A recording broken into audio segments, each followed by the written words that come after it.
So I just got done reading the Odyssey, and this is my review of it. So I'm going to be breaking down my review into three main point parts. I'm going to be addressing the fidelity to the book and how I think Nolan interpreted things in relation to the original story, artistic interpretation by Nolan, and hot takes, including things like the casting and that kind of thing. So there's stuff that's been in the news. So starting off, so fidelity to the book. One of the things that was in the biggest sort of contention throughout the release of this Odyssey film was sort of its fidelity to the original text, how well it captured the original text and sort of transposed it from text to film. One of the things that I was quite annoyed about that got taken out from the film was the Polyphemus section, the last part of the Polyphemus section. So I think that Nolan, managed to capture it really well, the sort of fear um of the uh of the encounter, sort of, this big, this terrifying creature. But what I think he left out were a lot of serious and quite critical character development moments for Odysseus. Especially sort of during the scheming of the blinding of the Cyclops, as well as the escape from the Cyclops' lair. Particularly, I think that first of all, so the original scene, which is in the Odyssey, the wine scene where Odysseus, brings the Cyclops this fine apolline wine in order to sort of sedate him. Like that's the way they sort of get sort of blind the Cyclops in the original text. It doesn't really show the sort of cunning that Odysseus has, and which makes and forms such an important part of his character. And also, you know, another part which sort of takes away from Odysseus's character building is the decision to cut out the part where Odysseus taunts the Cyclops at the end. Instead of, you know, having the part, they have the take out completely the part where Odysseus tells the Cyclops that he is nobody, and tricks the Cyclops into telling one of the other Cyclopses on the island that his name, the name of the assailant who blinded him, was called Nobody, and this is entirely taken out, including all the other Cyclopses, Cyclopi, and it wouldn't be that big of a deal, but it does take out quite a lot um of what sort of like Odysseus is. Because Odysseus is this the whole point is Odysseus is this quite arrogant, quite this cunning guy. He's too smart for his own good. That's his sort of problem. He's this sort of moral he's this transition point from this ancient moral hero to sort of the modern kind of complex hero. He's too complex for sort of an ancient kind of you know like hero like Achilles, but he's also a bit too arrogant for like a new sort of modern hero. And so he, you know, and so the decision to cut out this part with the wine scene and the nobody scene renders the rest, lots of his further decisions further down, confusing. Like, for example, the part where he says he wants to listen to the sirens. He ties himself up to the sort of the mast of the ship, so and doesn't block his ears. And this scene, in the context of the film, doesn't make that much sense because Odysseus doesn't isn't really shown to be this really cunning character, sort of kind of arrogant, you know, kind of too smart for his own good kind of character. This is kind of he just sort of decides, oh yeah, I just want to listen to the sirens because I want to be first. But it doesn't really make sense for the Odysseus that is in this film because nothing in the past, what he does, really proves that this is something that he would want to do. It just feels kind of misplaced and it feels kind of random. It just feels like he's kind of saying, oh, I just want to listen to it because why not? It doesn't really feel like he's trying to prove a point like he has been doing, throughout all the rest of what he's been doing. And also, sort of a really big part that is cut out is the entire basically first part of the Odysseus plot, which is when Odysseus goes to King Alcinous and he tells him his story, and he to his court, with his wife Arete and his daughter Nausicaa. And this part is kind of just cut out, which this this one I think is more reasonable compared to the because the Polyphemus one was sort of a character defining thing. But with the Alcinous thing, it's not as important because you know it's really he just goes to the banquet and he tells stories, and he gets all this treasure, and that's how he kind of gets home. But it's not as important, and I can see why Christopher Nolan would sort of write it out in order to save some runtime, and instead sort of have everything happen on Calypso's island because that does save a significant amount of time without taking away too much of the content. So that's something that I really like from Nolan. Um, so the next point on the fidelity is the Lastrygonians and the armor. In the Odyssey, I think are not armored, or at least it doesn't say so. So I guess it's up to interpretation. In my opinion, it wouldn't really make sense for them to be so heavily armored. Um, like I think it's more of sort of a movie marketing thing. You make the guys look really menacing, really really scary, and that sells tickets. I get that. But I do think it feels kind of weird, and it does. And look, it is a fantasy kind of this fantasy kind of like thing, the Odyssey. But I think it maybe makes it a little too weird with these people who are just these weird big men in like full armor. That's not really that much of a gripe. I do think that like I didn't it didn't really hint to them being cannibals in in the movie as much as sort of in the book. But again, I guess like from a marketing standpoint, I guess that would like sort of make things a lot more age restricted. Although I feel like he could have just put in something to suggest, oh, they eat people, because that I feel like is an important part of the kind of Lastrygonian identity. Also, that part was really really disturbing. With the part where they turn into pigs at Cersei's house, and when I imagined it, I sort of imagined it as just, oh, you eat a little bit of medicine, and oh, you're a pig. And then in the movie, it's just this really disturbing thing where Cersei's like really like grabbing, she's like sort of she's shaping these men into pigs, sort of, like with her hands, and it's really disgusting, really gross thing. I really wish I could unsee it in my head, but I can't. And yeah. Sort of the other things that fidelity to the book wise, I think that the end was shortened quite a bit. A lot of things were cut out. Sort of all the parts with so Laertes is essentially completely cut out from the film. There is no Laertes anything, which again, saves time, but it did take away sort of um the sort of I guess another layer, a deeper layer of the story, and sort of that back and forth that Odysseus kind of goes through as a beggar. When he's on the streets, and he runs into like Melanthius, and he gets like scolded on the street, or he'll try beg and blah blah blah. Lots of that stuff is cut out, but yeah. So, but it wasn't that big of a deal, and I think Christopher Nolan stayed relatively sort of accurate to the original story.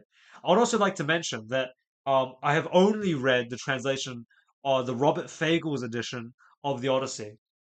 And, some people might say, oh, I haven't actually read them all, so I can't really say. But I do think probably plot wise, nothing's really changed.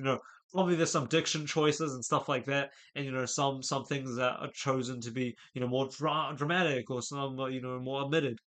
But I think rough gist wise, I think they should probably be similar. So yeah.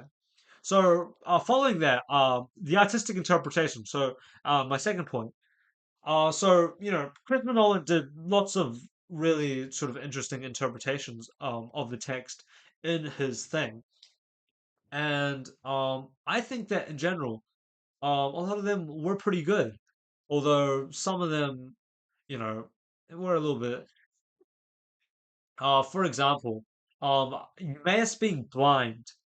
So in the original, he is not blind, which is, you know, and in the film he is. I don't really get why they would make him blind. I guess it sort of I don't know. I guess that way they could have Matt Damon kind of come in. They wouldn't have to use a stunt double, and then like he wouldn't recognize him. And I guess also people might feel more bad for him if he's blind. I don't really get that part. Like why Christopher Nolan would make him blind when he's not. That's one of the things that I kind of thought was weird, and I didn't really like that much because I think it, I don't know, kind of takes away from the character. I think it kind of takes away from the character. Although, yeah, that's one thing.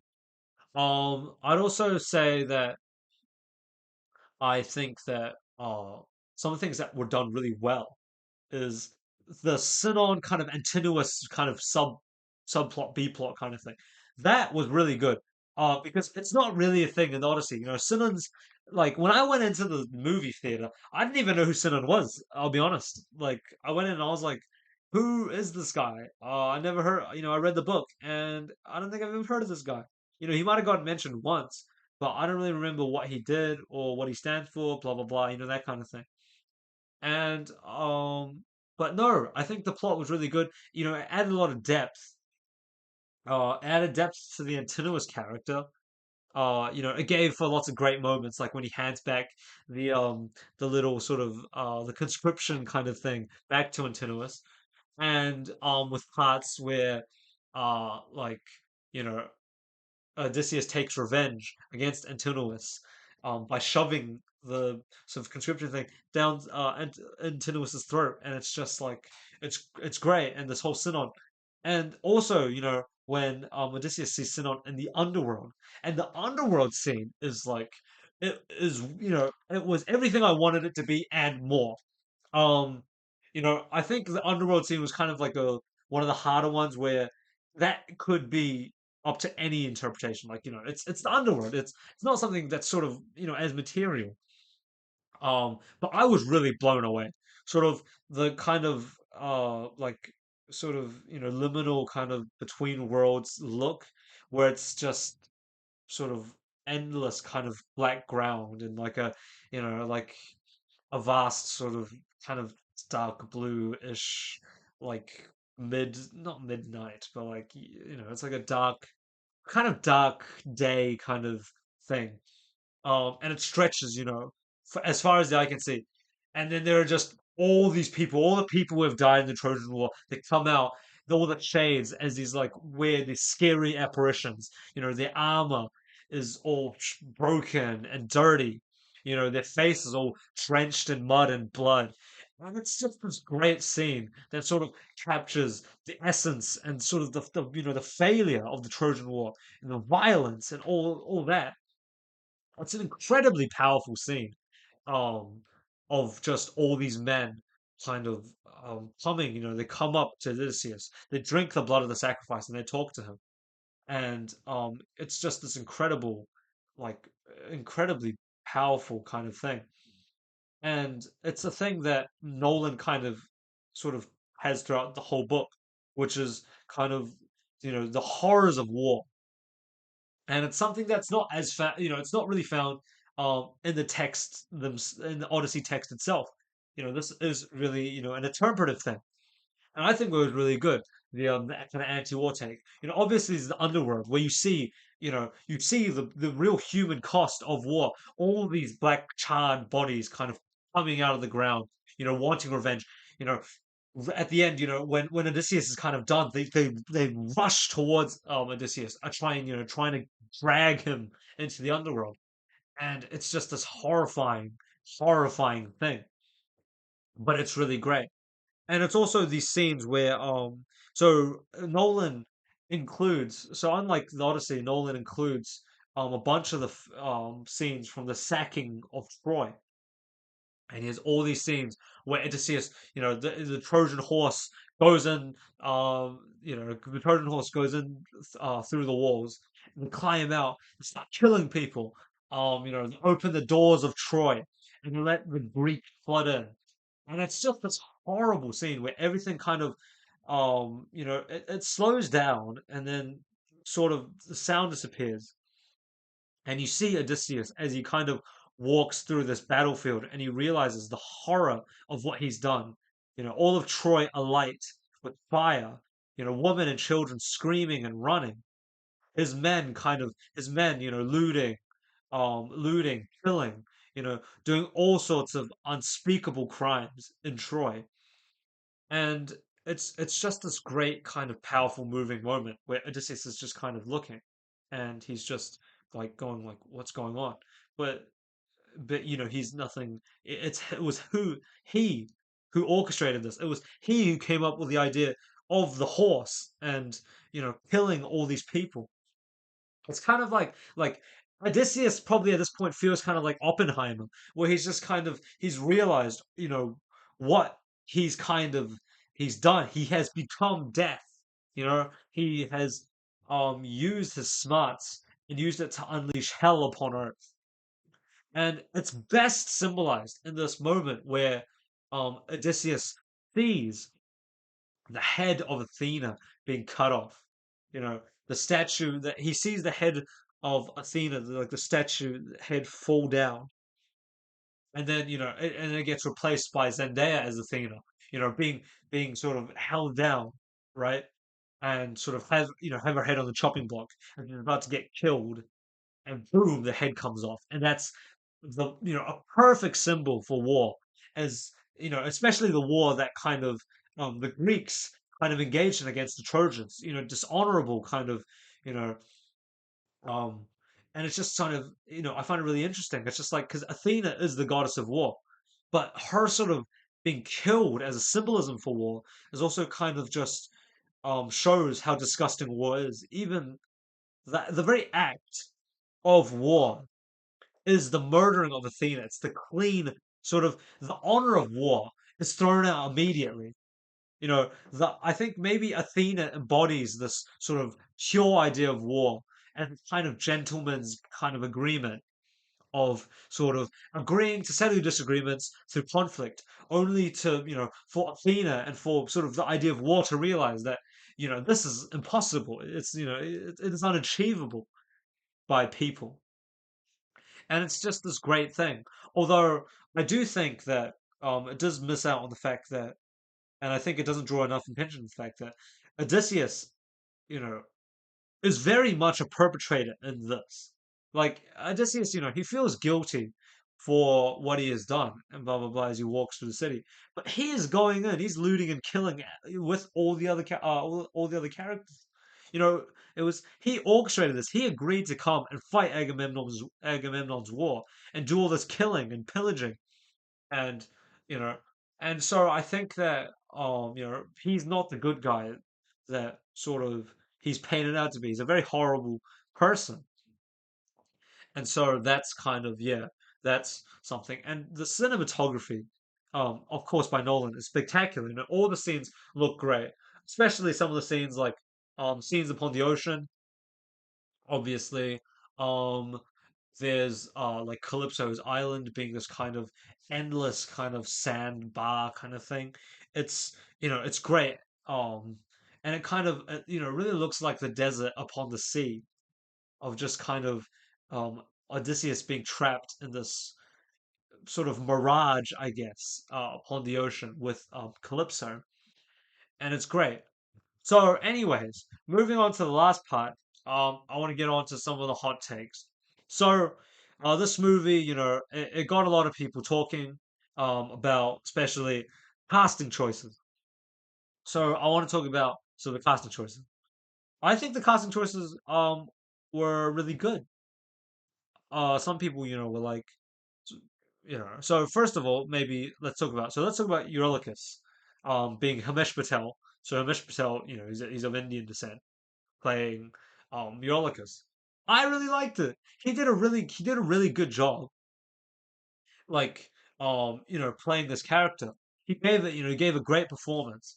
And honestly, I could see him as a Greek. Like, when you're watching the movie, like I didn't think, oh, like the people going on like, oh, he's Indian, like he can't play Greek. It's like no, like I mean, he had the beard and everything. Like I was just like, yeah. Like I mean, in this context, he seems Greek to me. Like he seems like he could be fighting in the Trojan War. Like this is Eurylochus, and now I can't really see Eurylochus not being Himesh Patel because I just think he did such a good job, and it was really, it was really good and fun to watch.